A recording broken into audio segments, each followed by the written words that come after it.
Previously, as Jinwoo defeated the Ant King, the ant monsters scattered, fleeing the nest in chaos. But Hunter Cha was still in critical condition. Jinwoo quickly checked on her and pulled out the holy water of life, hoping the potion would heal her. However, a system notification informed him that the drug didn't apply to her condition, rendering it ineffective. The potion was useless, and Shadow Exchange was still on cooldown. Jinwoo muttered to himself, "There has to be a way," as he watched Heian's fading condition. Suddenly, a thought struck him. He turned to the cameraman and ordered him to turn off the camera for a moment. The cameraman, confused, asked, "Pardon?" But Jinwoo repeated his order, threatening to smash the camera into pieces if he didn't comply. Now nervous, the cameraman agreed and turned off the camera. Jinwoo then instructed all his shadows to find Byung-goo's body. Yoon-ho, startled, asked, "Is he going to?" An orc guard soon found Byung-goo's body and carried it back. Upon seeing the body, Jinwoo realized that the ants had chewed through it. He wondered if what he was about to do would work. Yoon-ho, confused, asked Jinwoo what his plan was. At that moment, a notification popped up on Jinwoo's system. Shadow extraction could be used on Byung-goo's body. He spoke the word, "Arise," and black shadows enveloped Byung-goo's body. However, a message appeared on his system. Shadow extraction failed. Jinwoo, in disbelief, muttered, "No way!"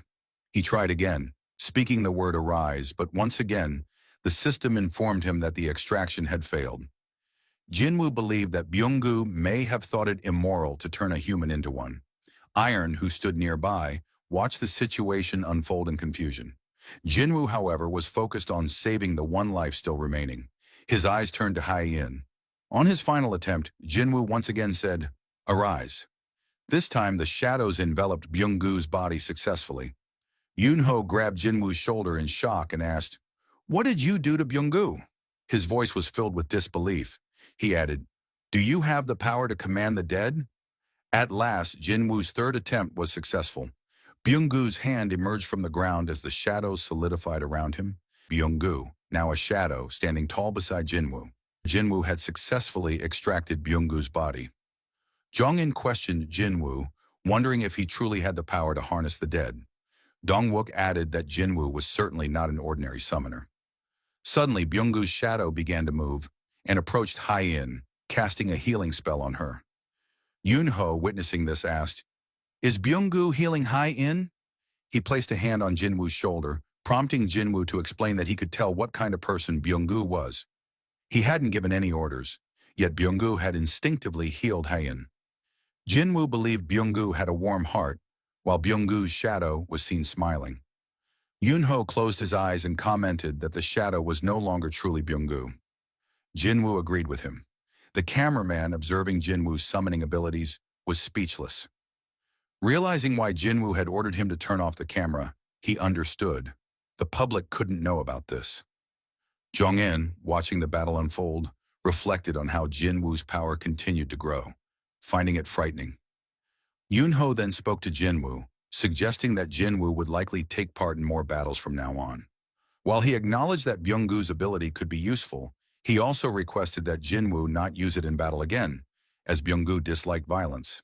Upon hearing this, Jinwoo stopped, removed Yoon-ho's hand from his shoulder, and told him, "This is the second time you've grabbed my shoulder, but this time, it was different." Yoon-ho had made a heartfelt request. With a smile, Jinwoo agreed with Yoon-ho's words. He approached Byung-goo's shadow and said, "Terminate extraction." Byung-goo's shadow, with a gentle expression, looked at him while Yoon-ho watched. Afterward, the shadow disappeared, and Yoon-ho looked relieved. The other hunters also watched the moment, as though bidding farewell to Byung-goo. The scene shifted outside the tunnel, where a helicopter arrived to pick up the hunters. As the S-rank hunters, along with the cameraman, emerged from the tunnel, Yoon-ho was seen carrying Byung-goo's body while Dong-wook carried a recovering Heian. As they approached the helicopter, Jinwoo told Yoon-ho that he would stay behind for a while, as he had some unfinished business to take care of. Yoon-ho agreed, understanding that the raid was not yet over, especially with the large number of flying ants overhead. Jinwoo then told Yoon-ho that he would clear the path and deal with the remaining ants. Jinwoo summoned his shadow, Kaizel, and told Yoon-ho, "See you later." Yoon-ho was shocked by the size of Jinwoo's shadow as they prepared to fly off. with Kaizo letting out a powerful roar as they ascended toward the ants. The scene changed to a ship carrying the remaining Japanese hunters, including Sugimoto. Hoshino was still in shock from the powerful ant that had killed Ryuji and the others. He referred to the ant as a monster and warned the others that they wouldn't understand unless they witnessed the beast's power firsthand. He expressed doubt that they could win, declaring the raid a failure, as no hunter could possibly defeat the beast. Sugimoto told him to stop worrying, revealing that the raid on Jeju Island was already over and the beast had been defeated. Hoshino was shocked, unable to believe it, but Sugimoto assured him that the information came from South Korean headquarters and was likely true. Suddenly, a crew member announced that the ants were dispersing. Sugimoto responded, saying that there were still some left, and ordered all units to prepare for battle as multiple ships readied for the remaining ants' assault. Back inside the tunnel, Jinwoo's shadow army was clearing out the remaining ants, while his mages cast fireballs to destroy the unhatched ant eggs. Jinwoo noticed that he was gaining experience points from destroying the unhatched ants and thought to himself, "What a lucky bonus." As he checked his inventory, Jinwoo realized he needed to organize his items one of these days. He noticed an item he had forgotten about, a massive sword, the Demon King's long sword, which he had obtained after defeating Baron. The sword had plus 350 attack stats and a second effect called Storm of White Flames, which summoned a small lightning storm in a specific area. Jinwoo decided to give it a try. He swung the sword, creating lightning storms that struck the ant eggs. Impressed by its power, Jinwoo muttered to himself, "It'd be a waste to keep such a powerful item in my inventory." He resolved to use it to destroy the remaining eggs. The scene shifted to a house where two men were watching a live broadcast of the raid. One of the men standing asked the seated man, "Mr. Brennan, what do you think of Jinwoo?" Mr. Brennan, introduced as the director of the Federal Bureau of Hunters, responded that he'd been watching the videos and hadn't realized how late it had gotten. He turned to the man standing, Michael Connor, and said, "You already know my answer. Isn't that why you came to my house at this ungodly hour?" Michael explained that Jinwoo could summon hundreds of beasts and was truly one of a kind. He adds that it would be a shame to let such talent go to waste, as South Korea is too small for him. Mr. Brennan agrees and asks if Michael knows anything else about Jinwoo. Michael places a file on the table, revealing that it contains information about an explosion at the Bureau a few months ago, known as the Sung Il-hwan incident. Michael explains that Sung Il-hwan was captured alive inside an A-rank gate on the East Coast by an A-rank hunter named James. Initially unsure if he was human or a magic beast, Sung Il-hwan claimed to be a hunter from South Korea. The Bureau's file on him still exists, but it turns out that Sung Il-hwan is the father of Sung Jinwoo. Michael suggests that now is the perfect opportunity, as Jinwoo's name has not yet reached the international stage. Mr. Brennan pauses and then responds, saying they can't do what they did with Hwang Dong-soo because South Korea has long been an ally of the United States, and taking another S-rank hunter away would be a slap in the face. Michael presses him, asking if Jinwoo isn't worth the risk. Mr. Brennan reflects on the footage of Jinwoo's strength and then asks Michael if he's sure he can handle it. Michael confidently responds that he will give it his best shot. The scene shifts back to the tunnel, where Jinwoo's system notifies him that he has leveled up. He reaches level 100 and reflects on how he's finally reached this milestone while holding the longsword. He decides to keep the sword, saying, "Finally." Jinwoo approaches the powerful ant beast body and muses that this particular one seems unusually troublesome. He prepares to extract its shadow and says, "Arise." But suddenly he wonders why everything has gone dark, and he doesn't feel anything. He wonders if it's because he tried to extract the shadow or if the extraction failed. Then a voice calls out from behind him, "I'm back." Jinwoo turns around and sees the system notification confirming that the extraction was successful. The ant beast's shadow appears before him. For a moment, Jinwoo thought he had failed, but now he smiles as he faces the powerful beast. The shadow of the ant beast exudes a strong aura, and Jinwoo's system confirms that it is rank general.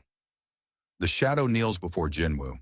Upon seeing it, he notices its rank and wonders about it, as he has never encountered a general rank before. So far, the ranks of his shadows have been Standard, Elite, Knight, and Elite Knight, making Jinwoo think that the rank of general could be the next step above.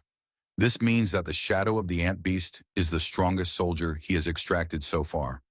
However, despite this realization, Jinwoo is not entirely surprised, given how powerful the ant beast was when it was alive. Afterward, Jinwoo decides that it is time to extract the shadow of the ant queen. However, before he proceeds, the shadow of the ant beast speaks, calling him "my king" and asking for a name. Jinwoo thinks to himself that this unconditional loyalty, which he has seen in his other shadow soldiers, is also present in this one. Jinwoo then asks how the ant beast is able to speak. The ant beast responds saying, "I always could." Upon hearing this, Jinwoo suspects that the ant beast may have had the ability to speak before becoming a shadow soldier. He briefly questions if that's truly what the ant beast means, but his mind races back to his other soldiers. Iron, who was once human, but could not speak after becoming a shadow, as well as Min Byung-gu and Tusk. The only difference Jinwoo realizes is their rank. Perhaps those of a higher rank, like the ant beast, could still retain their ability to speak. Jinwoo then tells the ant that he is the one who killed it and asks, "Do you still wish to follow my lead?" The ant beast answers, "I was not killed by you. Rather, it was through your powers that I was reborn, Master." It continues by expressing that happiness overflows within it and that it will follow Jinwoo for all eternity. It repeats the words, "my king," while kneeling before him and asks Jinwoo to bestow a name upon it. Jinwoo reflects for a moment, deciding that it would be strange to name it something like ant or bug. He realizes that the name should set it apart from the other ants. Suddenly, he remembers the name of an author from a written novel titled The Ants. He names the ant beast Beru. Beru thanks Jinwoo, and the system displays his name as it registers. After this, Jinwoo returns to the ant queen to extract her shadow. He speaks the word "arise," and the shadow of the ant queen is successfully extracted. However, as soon as this happens, the other ants who had become Jinwoo's soldiers after their death appear to be alerted, and Jinwoo notices that his bond with them has weakened. He then asks Beru to explain what is happening. Beru explains that the queen had an inherent power to rule over her colony, and as long as she was alive, she had the right to command the ants. Jinwoo, somewhat surprised, realizes that the queen was the leader of the colony, and her death is causing the ants to lose their cohesion. Jinwoo is also puzzled by the queen's low mana given her rank. He asks Beru why her mana is so low, and Beru explains that the queen's mana was primarily used for reproduction. Now that she no longer has a body to reproduce with, her mana has diminished. Jinwoo concludes that the queen is not suited for battle and decides to terminate the extraction of her shadow, saying there is no need for two commanders. Jinwoo then addresses his soldiers, telling them there is no need to collect any more essence stones. The stones will instead be used to reconstruct the infrastructure of Jeju Island and compensate for the damages. He instructs his soldiers not to keep any for themselves, and they obey by discarding the crystals. Jinwoo reflects that the essence stone he acquired from Beru is more than enough. As he stares at the black stone, he realizes that the most pressing matter is how to handle the remaining ants.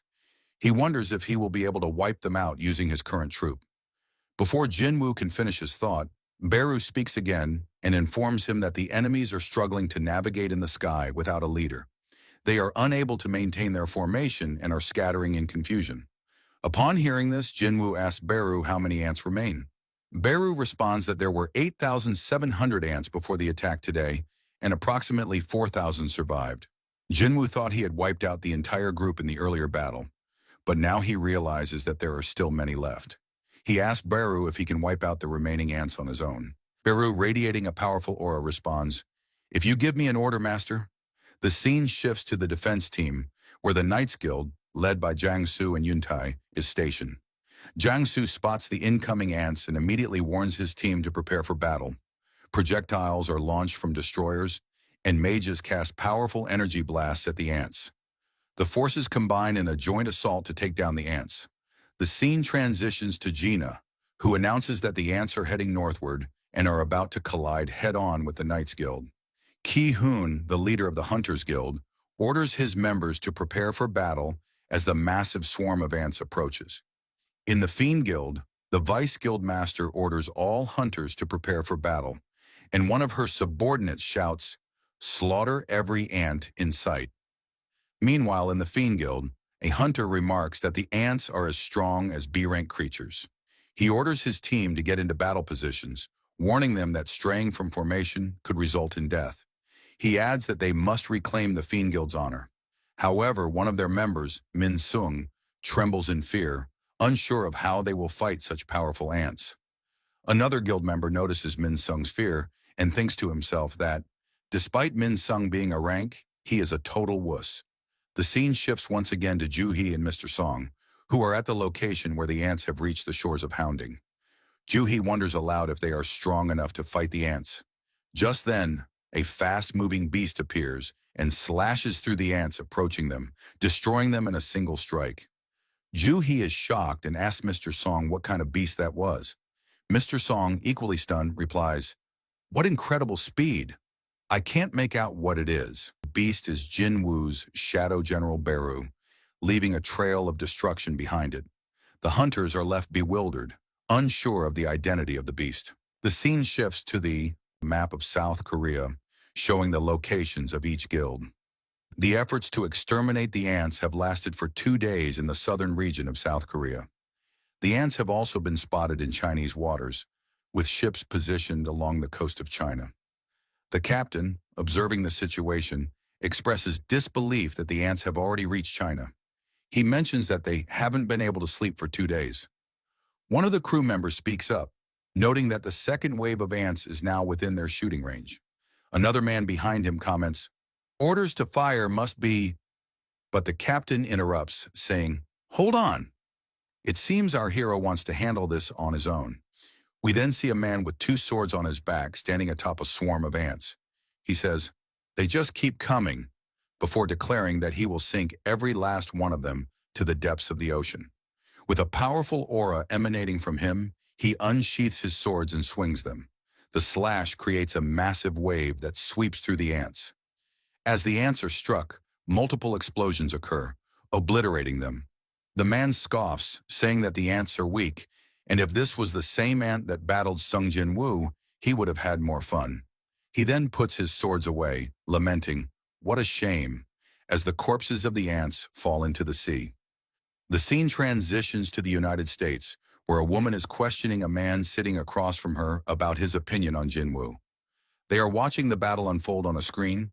The woman mentions that Mr. Huang and Sung Jin Woo are connected by a past incident, and there is a possibility that Mr. Huang's older brother was murdered by Jin Woo, which has led Huang to seek revenge. The man, identified as Thomas Andre, the guildmaster of the Scavenger Guild, responds, asking, "Is that what their relationship boils down to?" He then adds that, given everything that has happened, it would be difficult to meet Jin Woo now, which is a shame because he was looking forward to meeting him in person. The woman, Laura, asks Thomas what he would do if they got into a fight with Jin Woo. Thomas responds with a menacing tone, stating that Huang is property of the Scavenger Guild, and the guild belongs to him. He warns that no one can mess with his property, not even the U.S. government, as he crushes the remote in his hand. The scene shifts to Jeju Island, where the Knights Guild, led by their guildmaster Jang Soo, is preparing for the 3rd night of their raid. As they enter a tunnel, Jang Soo, while smoking a cigarette, begins to tell a story about a man who had no luck. Yoon-tae, confused, asks, "Sorry?" Jang Soo explains that the man always tried to be the best at what he did, dreaming of becoming a gold medalist. He trained hard, followed a strict diet, passed the doping test, and even had a good dream the night before, adding that he was in top condition. However, during a manometer evaluation, it was revealed that he was an awakened being, which disqualified him from competing in the Olympics. Yoon-tae then says, "Oh, is this story about you?" as Jang Soo cries. They continue walking through the tunnel when suddenly they spot top-quality essence stones. Jang Soo, excited by the discovery, says, "With these, creating the best guild in the country will be..." But before he can finish his sentence, a female hunter warns them not to commit embezzlement. They continue walking, confident that the area is clear. Despite not sensing any mana, they relax. Just as they begin to feel at ease, an ant suddenly peeks out from a dark corner of the tunnel. Jang Soo swiftly slices off its head, remarking, "Oops, one of them was hiding." He then reassures his comrades, saying there's no need to worry since there are only a few stragglers left, and they are there to protect. Suddenly, Yunte calls out to Jiangsu, but the latter doesn't turn to face him. The soldiers, noticing something, ask, "Who goes there?" A powerful figure clad in animal hide armor approaches them, radiating a formidable presence. Jiangsu, recognizing that only soldiers and agents from the association should be on the island, asks the figure who he is. The hunters wonder if the figure is human, and the female hunter cautions them not to open fire. The man speaks in an unintelligible language while staring at them, revealing his sharp teeth and yellow eyes. Jiangsu, bewildered, wonders if the language the man spoke was that of beasts. His face shows fear. Suddenly a finger snaps, and all the hunters and soldiers inside the tunnel lose consciousness. The beast-like man looks at one of his companions who had snapped his fingers and asks, "What do you think you're doing?" His companion, a man with white hair and blue skin, answers that there's no need to cause a commotion, as he merely put them to sleep for the time being. A conversation follows with the white-haired figure asking his companion if he has checked their surroundings. He confirms, saying, "Yes, I'm positive it was his power." The white-haired man remarks on how odd it is that he's helping these humans. The beast-like man shrugs and says, "Who knows what's going on inside that head of his? If you're curious, why don't you go and ask him yourself?" He also comments that this place reeks of rotting ants. He adds, "Just imagine if that woman had witnessed this. She would have had a fit." The white-haired figure then says that their hunt will continue as scheduled, and nothing will change. The other man agrees as the white-haired man creates a blue gate similar to a dungeon gate. The beast-like man says he thinks one of them is here. The white-haired figure asks, "Here in South Korea?" The other replies, "How about we take care of them before we go?" But the white-haired figure simply replies, "Let's just leave the place in his hands." The beast-like man steps through a red gate, vanishing quickly. That wraps up this episode. Don't forget to like, comment, and if you're not subscribed, please subscribe. Thank you so much for watching. I really appreciate it, and see you next time.